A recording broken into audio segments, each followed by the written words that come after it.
Hi, and welcome to the lecture on generalized linear models. In this lecture, we're going to change gears quite a bit and switch from linear additive response models to the much broader class of generalized linear models.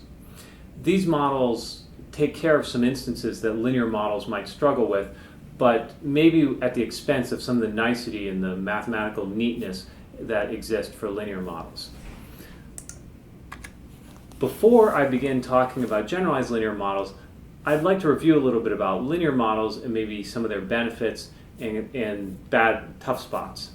So, to me, the linear model is the single most useful applied statistical technique. But again, they're not without their limitations. The assumption of additivity is one that is kind of hard to apply when you have, for example, binary data. It's weird to think of binary data as being additive. The error structure would have to be kind of weird in that case.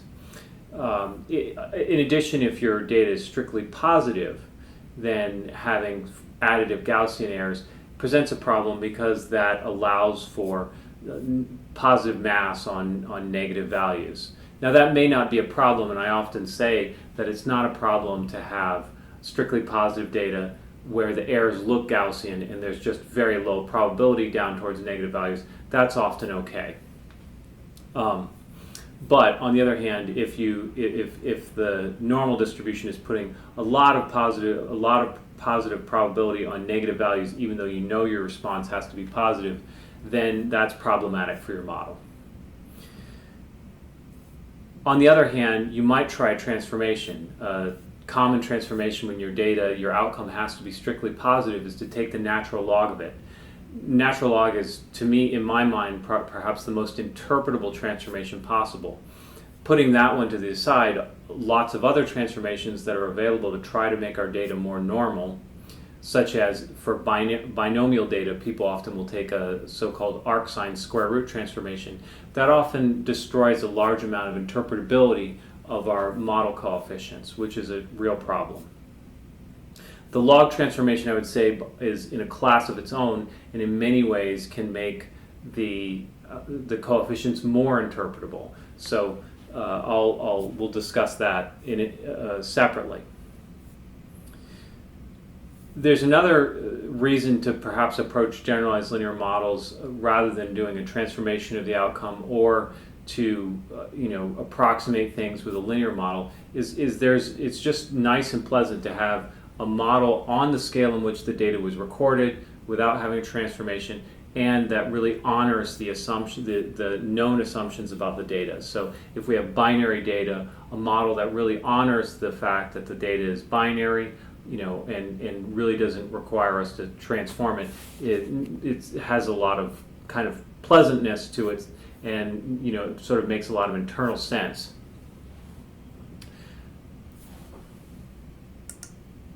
And then I mentioned here on this last point the natural log transformation, which is probably the most common transformation, isn't applicable for negative or zero values. Now there's some fixes for that, but then that harms some of the nice properties of that transformation, some of the really nice interpretable properties. So generalized linear models were from a 1972 paper by Nelder and Wedderburn, a kind of famous paper that if you are a PhD statistician, you've for certain read. And a generalized linear model has three components. First of all, the distribution that describes the randomness has to come from a particular family of distributions called an exponential family. This is a large family of distributions that includes things like the normal and the binomial and the Poisson. So that's the random component, right? That's the exponential family is the random component. Then the systematic component is the so-called linear predictor. That's the part that we're modeling. And we've done this very much so in linear models already. The random component was the errors, the systematic component was the linear component with the regression, covariates and coefficients. And then we need some way to connect the two, and the link function, it connects some important mean from the exponential family distribution to the linear predictor. So there's three things that we need. We need the distribution, which is going to be an exponential family for a generalized linear model. We need the systematic component, which think of this as the linear predictor. We think of this as the set of regression variables and coefficients. And then we need a link function that links the two. Okay, so let's try an example. And we'll go to our most familiar example, which is linear models, the subject that we've been covering the entire class up to this point. So in this case, we're assuming that our y is normal with a mean mu I and variance sigma squared. And this happens to be an exponential family distribution.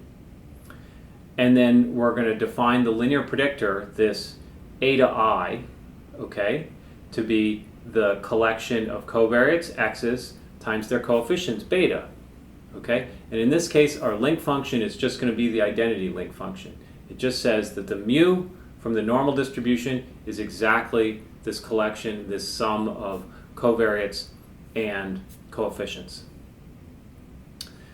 And so this just leads the same model that we've been talking about all along. We could just write it instead as yi is equal to the mu component, which is summation xi beta, plus the error component. So we've simply written out the linear model in a separate way. We've talked about the fact, instead of saying that the errors are normally distributed, we say the y is normally distributed, which is a consequence of our other specification.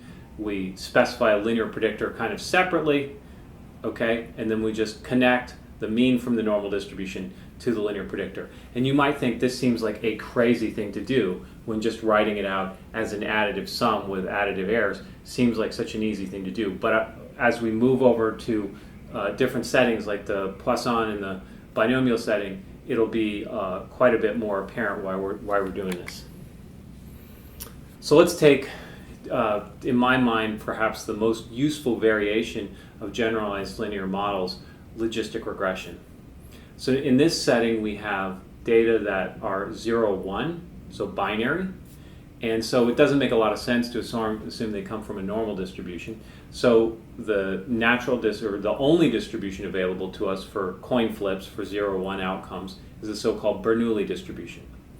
So we're going to assume that our data, our outcome y's, follow a Bernoulli distribution where the probability of a head, or the so-called expected value of the y, is mu I. Okay, so we're assuming these are we're modeling our data as if it's a bunch of coin flips, only the probability of a head may switch from flip to flip, and it's not necessarily 0.5. Okay, so the probability is given by this parameter mu sub I.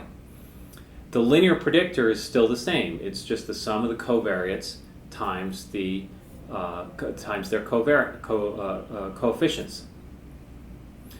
Now the link function in this case, the most famous and most common one, is the so-called logistic link function, or the log odds. And so in this case, the way in which we're going to get from the mean, from the probability of a head to the linear predictor, is to take the log of the odds.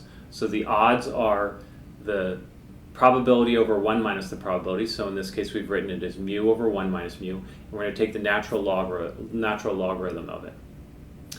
So the logarithm, what that basically means is that we're going to transform our mean, our probability of getting ahead. We're going to transform it, and then on that transform scale is where the covariates and their coefficients, the kind of standard part of our linear model, is going to appear. So notice we're transforming the mean of the distribution. We're not transforming the y's themselves. Okay, right? That's a big distinction, and that's the neat part of generalized linear models. What we're transforming, we're assuming that the coin has a probability of a head. We're modeling our data as if it's a coin. That coin has the probability of getting ahead, and that probability, if we transform it in a specific way, then it relates to our covariates and coefficients. Okay, so we can go backwards from the log odds to go to get back to the mean itself. Okay, and so the inverse logit, I guess I often call that the x-bit, though I don't know how standard that is e to the eta I over 1 plus e to the eta I, and that gets you back to mu. Okay, so going forward, take log of mu over 1 minus mu, that gives us eta. If we take e to the eta over 1 plus e to the eta, that gets us back to mu. And by the way, 1 minus mu, the probability of a tail, is 1 over e to the eta. So we could write out our likelihood as the binomial likelihood right there like this. And I think you can see then, well, it's through this function, through this likelihood, like we've talked about in our stat inference class. It's through that likelihood that we're going to optimize, we're going to maximize that likelihood to obtain our parameter estimates. Okay, let's go through another example, Poisson regression. Or I like to say Poisson regression. I know I'm not pronouncing it correctly, but I like to say it that way. So assume that y is Poisson mu I, where the mu I is the expected value of each of the Poisson random variables. In this case, the mu has to be larger than 0. So Poisson is extremely useful for modeling count data, or that's really what it's for. It's for modeling counts. So if you have a bunch of positive counts that are unbounded, right? So not like binomial counts where they're bounded by the number of coin flips you take. Poisson counts are unbounded. And so it's a very useful model. Let's suppose you want to count the number of people that show up at a bus stop. You don't have an upper limit on that, or sure, there is some upper limit, but you don't really know what it is. So you might want to model that as Poisson. Our link function, again, is our linear predictor is, again, the same as it was in every case. It's just the sum of the covariates times their coefficients. The link function in this case is the log link. The most common link function for the Poisson case is the log link. So, and remember, so we go from the mean, mu, to the linear predictor, eta, by taking the log of the mean. Okay, so again, we're not logging the data, we're logging the mean from the distribution that the data is assumed to come from. And then remember, the inverse of the natural logarithm is e to that thing. So we can go backwards from eta back to mu by taking e to the eta. So by doing that, we can just simply write out what our likelihood is. And again, the way GLMs work is they obtain the parameter estimates by maximizing the likelihood. So I give some technical facts here, and it basically we're just saying that the likelihood simplifies quite a bit in all these cases because of the particular link function that we've shown. But I want to point out this final point here, which says that the maximum likelihood looks like a kind of sort of like an equation that we would want to solve, not unlike least squares. So think way back to our initial lectures on least squares. We found our estimates by minimizing the sum of the squared vertical distances between the fitted line and the outcome. Well, if you wanted to opt to minimize that function in a sort of automatic way, you might take a derivative. So then that function would no longer be squared, the 2 would come down. And so you get to try to find the root of that derivative, you just get a linear equation. Well, this generalization in generalized linear models, by solving the likelihood, trying to maximize the likelihood, you get a very similar equation that you want to set equal to 0 and solve that gives you your estimates. And I give it right here. And it's basically not very similar to the linear model case, only there's a set of weights and a variance in the denominator that kind of doesn't go away like it does in the least squares case. So again, this is not for this class. It's just if you're interested in some of the details of the fitting. Basically, the point of this slide is to say that it's very similar to what's going on in least squares. Just how we get to that point is a little bit more circuitous. For most people in most settings, this is all going to be very transparent to you. You're going to mostly concern yourself with the interpretation of your generalized linear model. You're not going to concern yourself too much with how the specifics of how it was fit. There is an important point I'd like to note about generalized linear models, especially for some of the cases like the Poisson case and the binomial case. For the linear model, remember we had this assumption of a constant variance. However, for the Bernoulli case, remember the variance of a coin flip is p times 1 minus p. And in the notation we're giving here, it's mu times 1 minus mu. But remember, our mu depends on I. So what we're saying is the variance actually depends on which observation you're looking at. The same, unlike the linear model case where the variance is constant across I. Same thing in the Poisson case. So the variance of a Poisson is its mean, and so in this case the Poisson has a variance that differs by I. Now this is a modeling assumption that you can check, right? So if you have Poisson data, you can, let's say you have several Poisson observations at the same level of covariance, so the mean should be the same, then the variance of those should be roughly equal to the mean, and if your data doesn't exhibit that, then that's a problem. So this is a highly consistent, this is an important consideration, important practical consideration in generalized linear models, is that the modeling assumptions often put a restriction on a relationship between the mean and the variance, and that relationship may not hold in your specific data set. So what can you do? Well, there was a way to address this by having a more flexible variance model, even though you lose some of the assumptions of generalized linear models. And these are all standard options in R, and so all you look at are so-called quasi-blank options in the family, in the distribution. So we're going to go through lots of examples, but the point is that's, so if you see in R that you see that you can fit a model that's Poisson with its GLM function, but then you see there's another option called quasi-Poisson.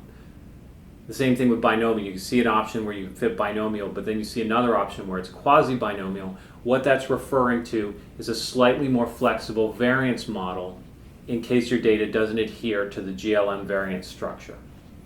Okay? And so these are all standard options, in every statistical language that fits GLMs also automatically will fit these quasi-versions of GLMs with a more flexible variance structure.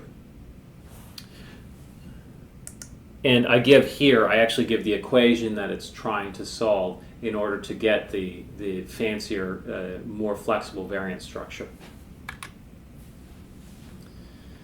So just some odds and ends about the fitting before we go through the specific cases. We're going to do separately the Poisson case and the binomial case. We're not going to go through a full treatment of GLMs, just Poisson and binomial. But these equations have to be solved iteratively, so unlike the linear model where you can just do strict linear algebra to find solutions, GLMs actually have to be optimized, which means sometimes the program fails. For example, if you have a lot of zeros in a binary regression, or zeros or ones, these things can happen.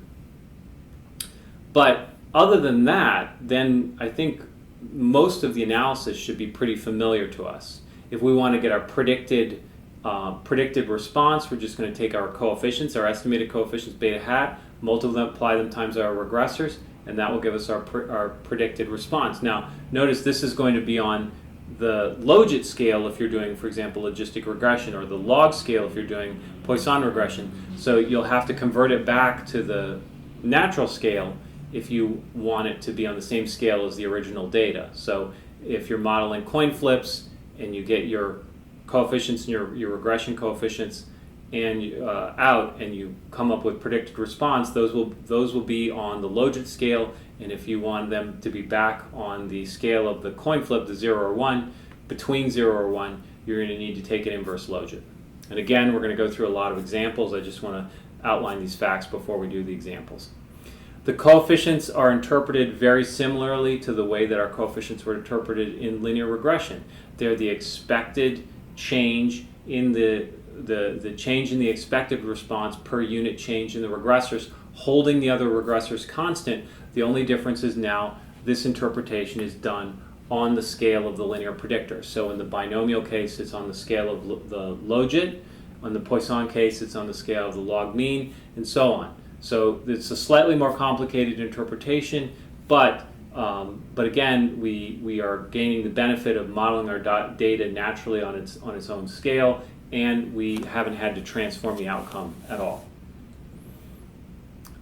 So the inference, we also lose the nice collection of closed form normal inferences that you get. We don't get t distributions anymore.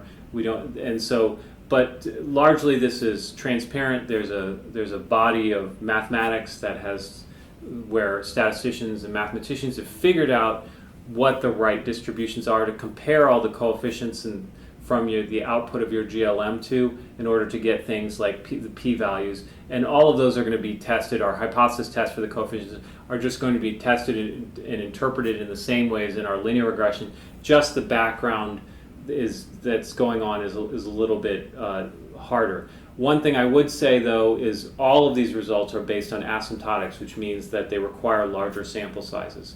So if you have a GLM setting with a very small sample size, then it's possible that things like your p-values aren't really applicable. And so many of the ideas can be brought over from GLMs. So this was just a whirlwind overview of GLMs. Now, for the next two lectures, let's just dig into the two most important cases of binomial and Bernoulli regression via logistic regression and Poisson regression. So we're going to spend a lot of time with those, and then if you want further material on GLMs, there's some more advanced classes that you can take. Okay, well, thank you for attending this lecture, and I look forward to seeing you in the next one, where we're going to cover logistic regression for binary outcomes.